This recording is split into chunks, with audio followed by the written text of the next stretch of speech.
The universe, as it turns out, has a sense of humor.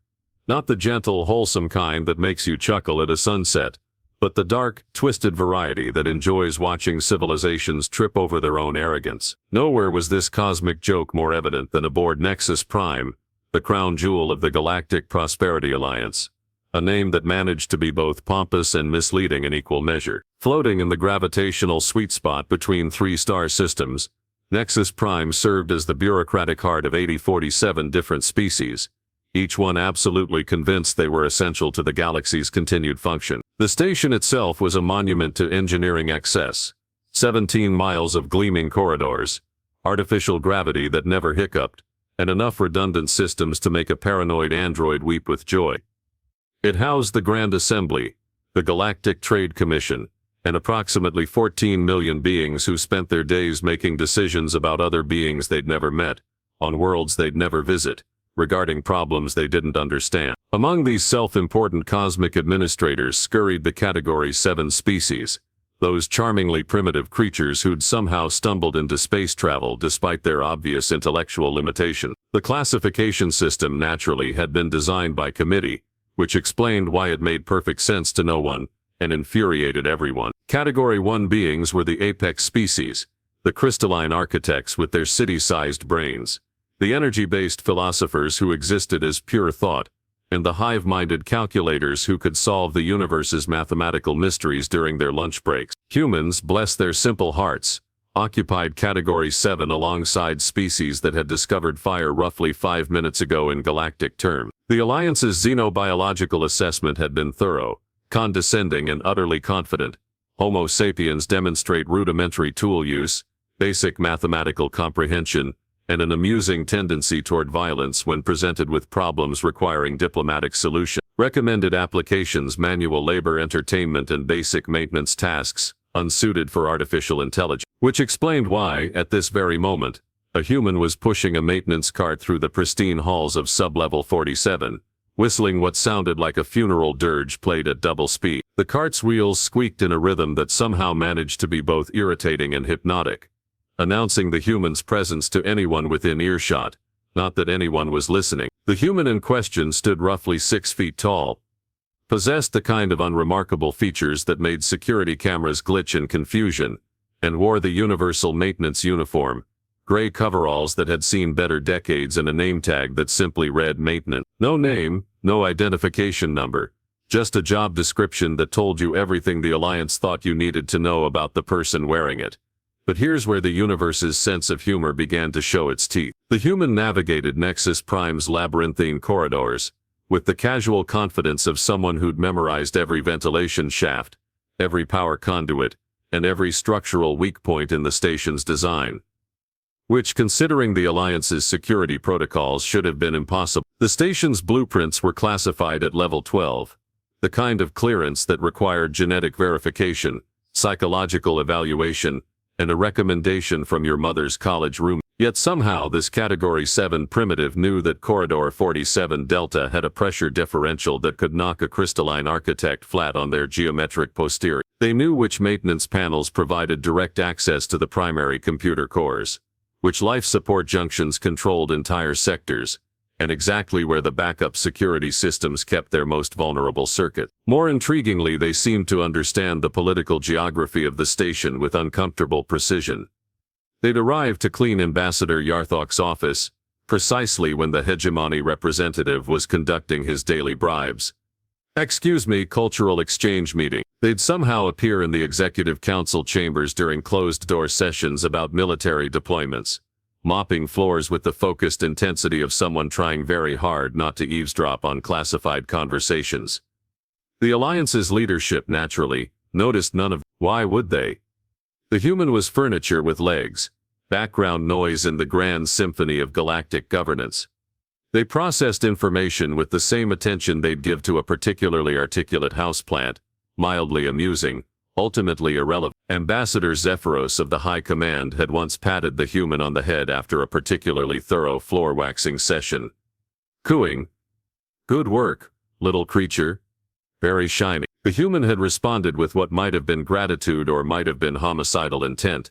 Alien facial expressions were so difficult to interpret, and continued buffing the conference table to mirror perfection. What the good ambassador failed to notice was that the humans' cleaning routine positioned them perfectly to observe the holographic displays showing fleet movements, strategic deployments, and something labeled Project Dominion Crown, a file so classified that even thinking about it required a security clearance. But then again, who pays attention to the help? The answer, as the universe was about to demonstrate with its characteristic timing, was no. And in a galaxy where information was power, weapons were secondary, and reputation meant everything, nobody had bothered to run a background check on the human who knew everything, saw everything, and had access to everything. After all, what harm could one insignificant Category 7 species possibly do? The universe somewhere in its cosmic consciousness began to chuckle. The universe's sense of timing, it must be said, was impeccable. Just as the Galactic Prosperity Alliance had settled into its comfortable routine of ignoring anything that didn't stroke their collective ego, reality decided to throw a tantrum. It began, as most disasters do, with someone in authority, making decisions based on outdated information and unwarranted confidence. The Void Syndicate, a charming collection of pirates, terrorists, and philosophical nihilists, who believed the galaxy would be improved by large-scale explosions, had spent the better part of 3 standard years planning their masterpiece. Not content with simple robbery or garden variety mayhem, they decided to make a statement by attacking the very symbol of galactic unity and cooperation, which was naturally Nexus Prime. The attack commenced at 1447 Standard Galactic Time, during the lunch rush when half the station's security forces were debating the philosophical implications of synthetic versus organic nutrition in the cafeteria. The Syndicate's approach had been elegant in its simplicity. They'd hijacked a diplomatic vessel from the Benevolent Trade Consortium, painted cultural exchange on the hull in 17 languages, and requested docking privileges for a surprise inspection of humanitarian aid protocol. Because nothing says legitimate diplomatic mission like showing up unannounced with a ship that was broadcasting quantum disruption signatures loud enough to wake a hibernating star whale. The station's security systems, designed by the same committee that had classified humans as Category 7, responded with their characteristic blend of sophistication and complete uselessness. Alarms began wailing in frequencies that managed to be simultaneously ear-piercing and utterly uninformative.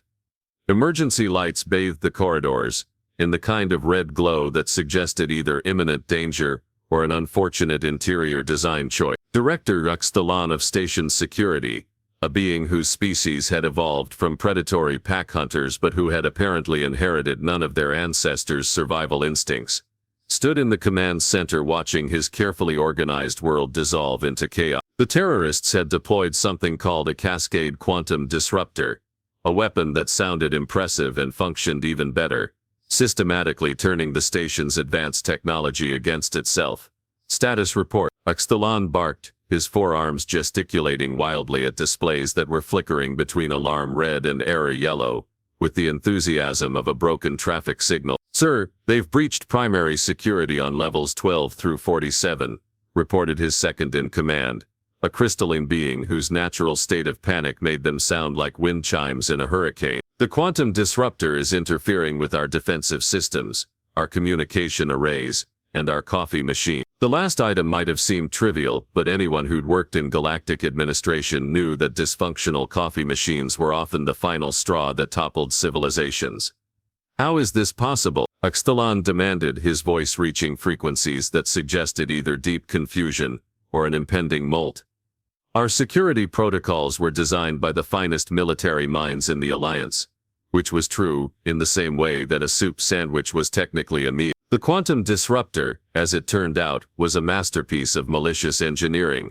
It didn't simply attack the station's systems, it convinced them to attack each other. Security doors began sealing randomly, trapping maintenance crews in corridors, while leaving sensitive areas completely unguarded. Life support systems started playing musical chairs with atmospheric composition, creating pockets of atmosphere suitable for species that weren't actually aboard the station. The artificial gravity developed a stutter that made walking feel like an interpretive dance performed by someone with inner ear problem. Meanwhile, 3 levels down, the human continued mopping floors with the dedicated focus of someone who'd either achieved Zen-like tranquility or had given up on the concept of personal survival. The maintenance cart squeaked its way through Corridor 23 Beta, past panicking administrators and security personnel who were running around with the purposeful confusion of ants, whose hill had been kicked by a particularly vindictive cosmic boot. But here's where things became interesting, in the way that ancient curses and nuclear accidents are interesting.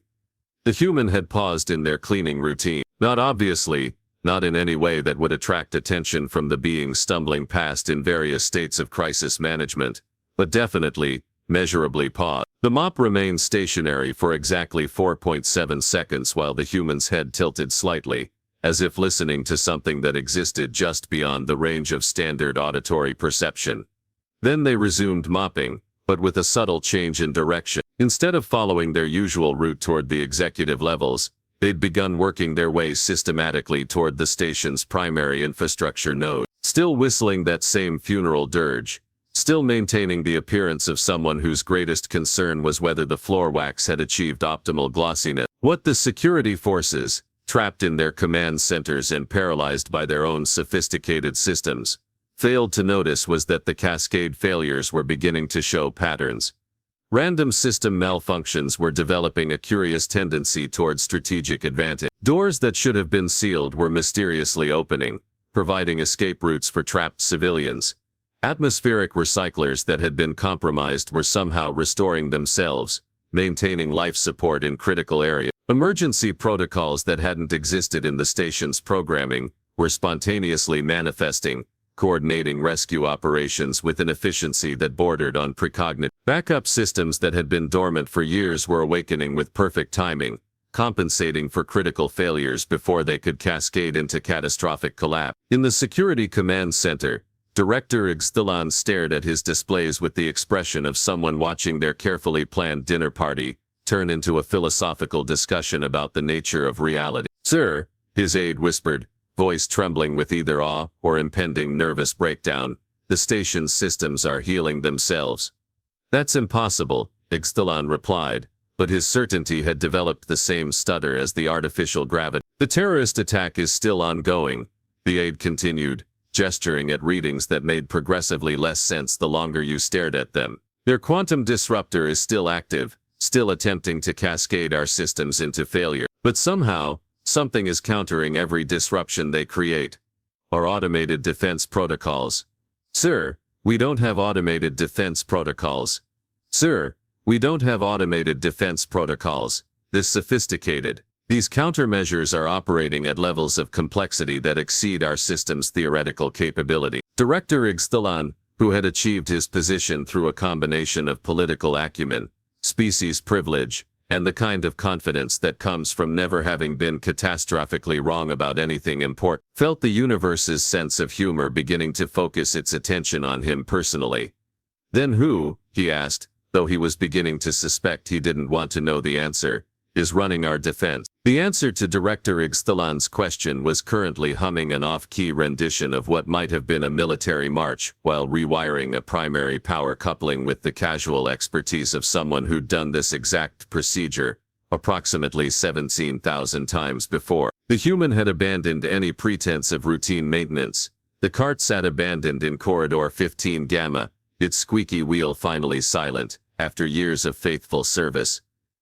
The Category 7 primitive was elbow-deep in the kind of infrastructure access panel that required clearance levels so high they had their own security clearance levels, performing modifications that would have impressed the station's chief engineers if any of them had still been conscious. You see, the Void Syndicate's quantum disruptor had been designed by beings who understood advanced technology the way most people understand advanced cuisine. They knew it existed. They could identify it when they saw it, and they were reasonably confident they could break it if they applied enough force in the right places. What they hadn't anticipated was encountering someone who understood their target systems, the way a conductor understands a symphony, or a surgeon understands anatomy, or a particularly vindictive deity understands cosmic irony. The human worked with the methodical precision of someone following a plan that existed entirely in their head.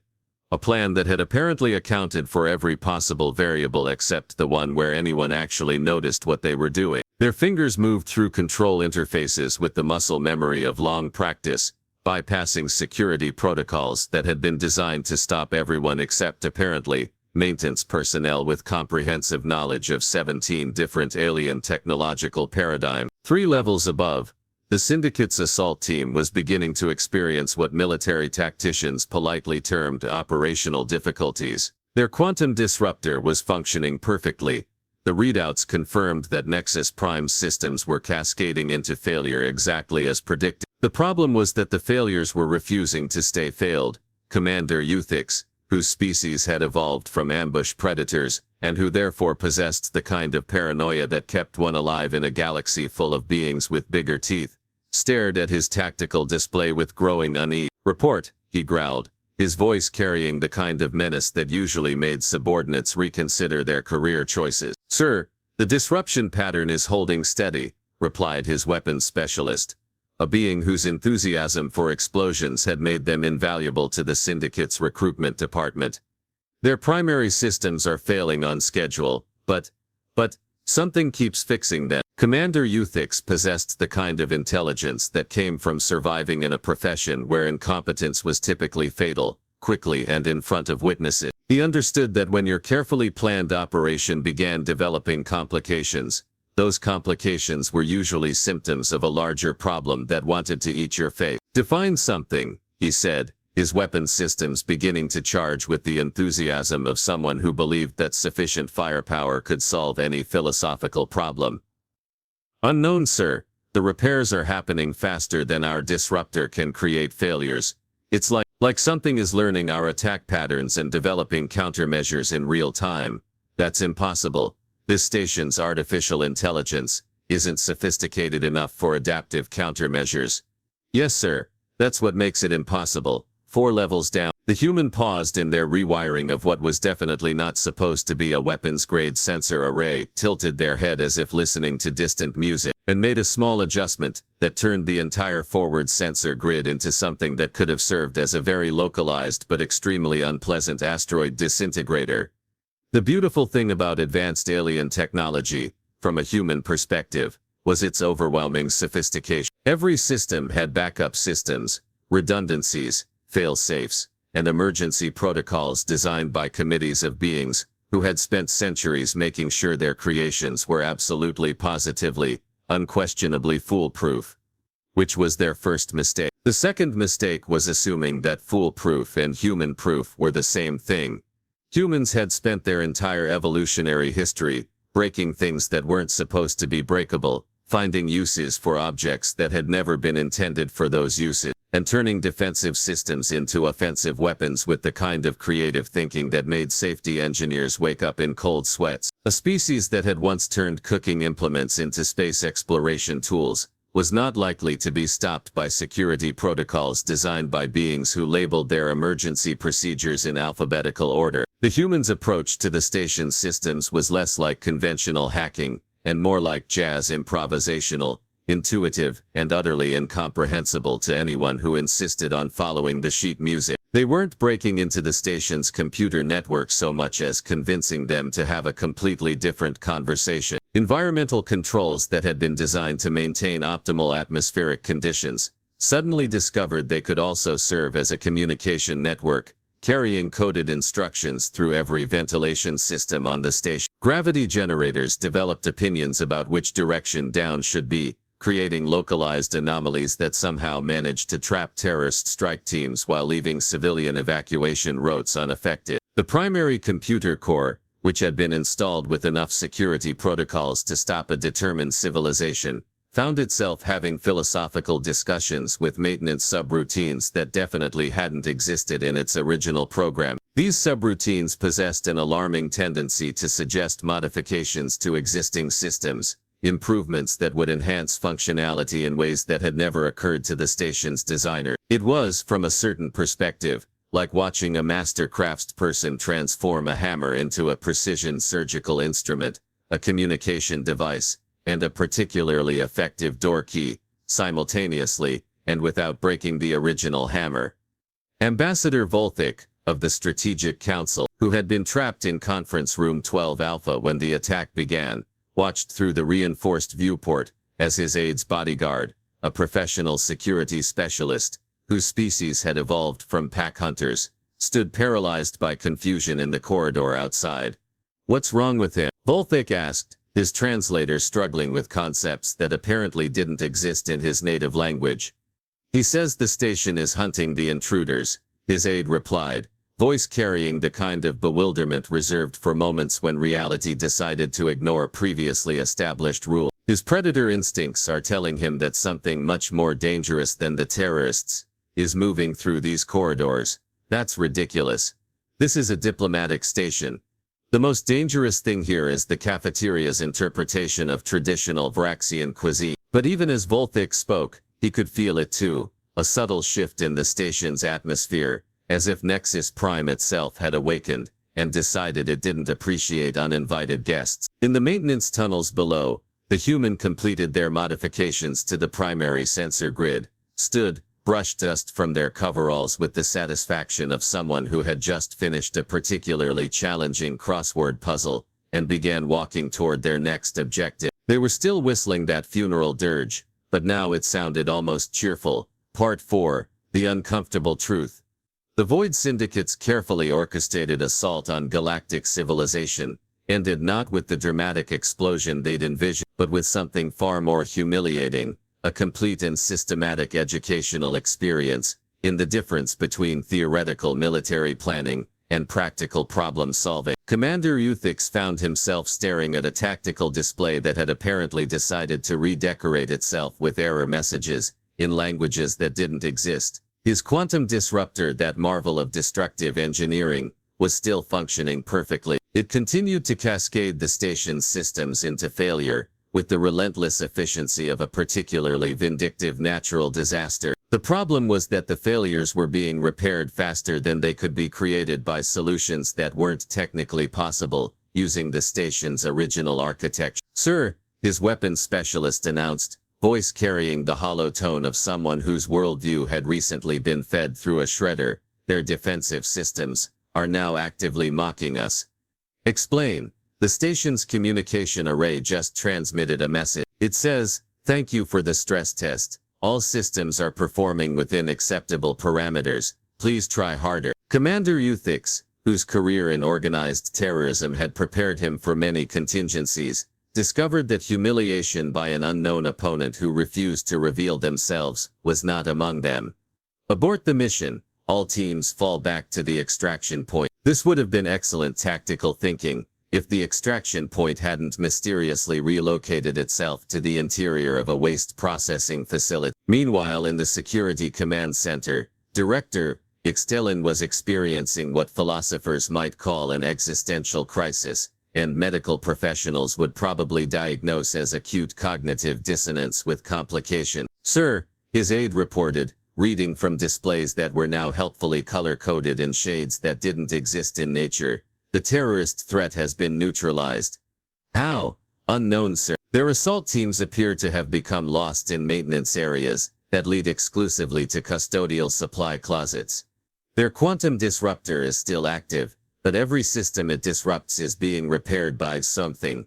"What something?" "What something? We don't know, sir. Whatever's running our countermeasures isn't using any command protocols we recognize. It's like the station is defending itself." Director Ixtelin, whose species had evolved from creatures that survived by being extremely good at recognizing patterns, felt the universe's cosmic joke beginning to focus its punchline on him personally. "Run a complete diagnostic on all defensive systems. I want to know what's been modified." The diagnostic, when it completed 17 minutes later, revealed approximately 47,000 unauthorized modifications to the station's infrastructure, all implemented with surgical precision during the past 3 hours. Someone had essentially redesigned Nexus Prime's entire operational framework while the attack was in progress, turning a diplomatic station into something that could have served as a fortress, a communications hub, and a rather impressive example of applied physics. "Sir," his aide whispered, "these modifications required intimate knowledge of 17 different alien technological paradigms, access to restricted areas throughout the station, and clearance levels that don't exist." "Then who made them?" The answer came from an unexpected source, the station's maintenance scheduling system, which helpfully displayed that maintenance personnel 743 Delta had logged activity in every location where modifications had occurred, during precisely the time frame when those modifications were implemented. Bring up the personnel file for 7743 Delta, Ixtelan ordered, though he was beginning to suspect he wouldn't like what he found.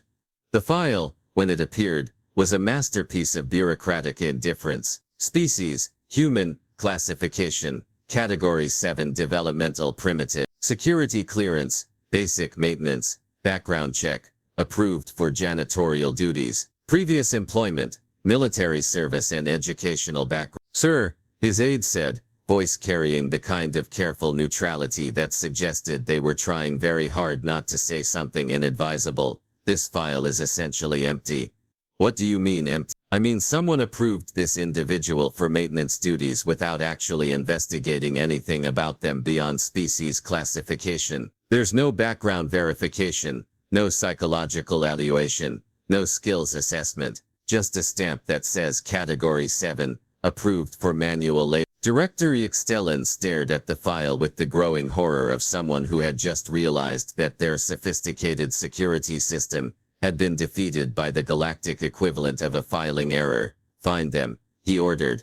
Now, finding them, as it turned out, was remarkably easy. The human was in Maintenance Bay 7, replacing cleaning supplies in their cart with the methodical care of someone whose greatest concern was whether they had sufficient floor wax for tomorrow's shift. When the security team arrived, a full tactical squad equipped with weapons that could theoretically stop a small invasion, they found the human humming that same funeral dirge while organizing mop heads by thread density. The human looked up as they approached, expression carrying the mild curiosity of someone wondering whether the security team needed directions to the nearest restroom. Can I help? They asked, voice carrying the kind of polite professionalism that made interrogation techniques feel awkward and inappropriate. Director Ixtelan, who had arrived personally because some conversations required the kind of authority that came from having one's name on official stationery, found himself staring at the being who had just single-handedly neutralized a terrorist attack using janitorial access code. We need to ask you some questions, he said, trying to project the kind of commanding presence that usually made subordinates reconsider their life choices. Of course,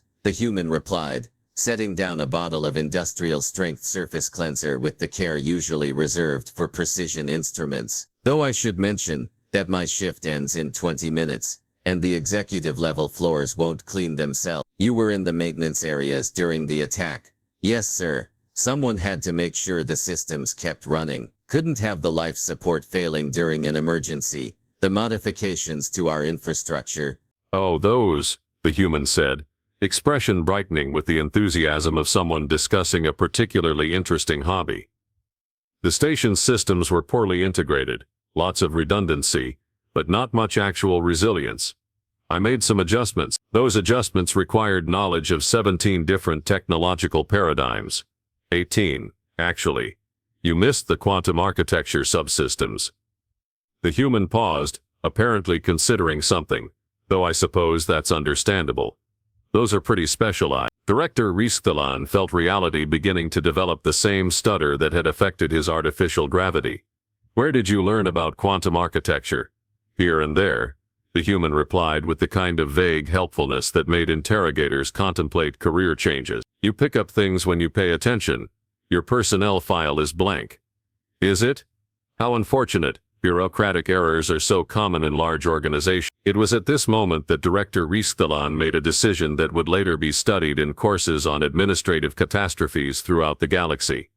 He accessed the Alliance's military database and ran a comprehensive search on human military service records. What he found was a file so heavily classified that reading it required security clearances that had security clearance. A file that detailed conflicts no Alliance member had ever heard of, against opponents that didn't exist in their star charts, using strategies that hadn't been included in any military academy curriculum. The human, meanwhile, had returned to organizing cleaning supplies, whistling that funeral dirge with the contentment of someone who genuinely enjoyed their work.